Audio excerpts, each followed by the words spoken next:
Hi പ്രിയമുള്ളവരെ, ശ്യാംകാന്തപുരാണ്. പണ്ടൊക്കെ school തുറക്കുന്ന 1-ാം തീയതി തന്നെ മഴ പെയ്യുമായിരുന്നു. ഇന്നിപ്പം കാലാവസ്ഥയൊക്കെ മാറി. ഇന്ന് 2-നോ 3-നോ 4-നോ ഒക്കെയാണ് സ്കൂൾ തുറക്കാറും മഴ പെയ്യാറും. പക്ഷേ ഒന്നിന് തന്നെ അതിൻ്റെ ഒരു ആരംഭം എന്തായാലും ഉണ്ടാകും. നമുക്ക് ആ പുതുമഴ ഒന്ന് ആസ്വദിക്കാം, കാണാം. അപ്പോൾ ഈ വീഡിയോ ഇഷ്ടപ്പെട്ടാൽ ഒന്ന് ലൈക്ക് ചെയ്യണേ, ഒന്ന് ഷെയർ ചെയ്യണേ. ആദ്യമൊക്കെ സ്കൂൾ തുറക്കുന്ന രാവിലെ തന്നെ മഴ പെയ്യുമായിരുന്നു. ഇപ്പം അങ്ങനെയല്ല. ഇപ്പോൾ ഏകദേശം സമയം 2:30 മണിയായി. അപ്പോഴാണ് മഴക്കാർ വന്നത്, മഴയുടെ ആരംഭം കാണാൻ തുടങ്ങിയത്. മഴ ഇങ്ങനെ റോഡിൽ വീഴുന്നത് കാണാൻ നല്ല രസമാണ്. എന്നാലേ മഴത്തുള്ളി നമുക്ക് ശരിക്കും കാണാൻ പറ്റും. ഉണങ്ങിക്കിടക്കുന്ന റോഡിൽ മഴത്തുള്ളികൾ വീഴുന്നത് കാണാൻ നല്ല രസമാണ്. അതുപോലെ തന്നെ നമ്മുടെ ഈ ആസ്പെറ്റോസ് ടിൻഷീറ്റിലൊക്കെ വീഴുന്നത് കാണാൻ നല്ല ഭംഗിയാണ്. ഇതാ മഴ പെയ്യാൻ തുടങ്ങിയിട്ടുണ്ട്.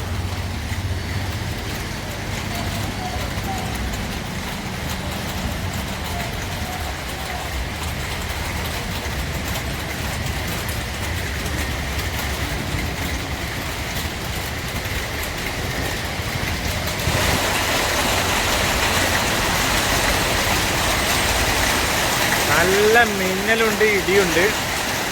2 മണിയായിട്ടേ ഉള്ളൂ. എല്ലാ കടകളും ലൈറ്റൊക്കെ തെളിച്ചപ്പോൾ ഒരു 7 മണീൻ്റെ പ്രതീതിയുണ്ട്.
നല്ല ഇടിയുണ്ട്, നല്ല മഴയാണ്.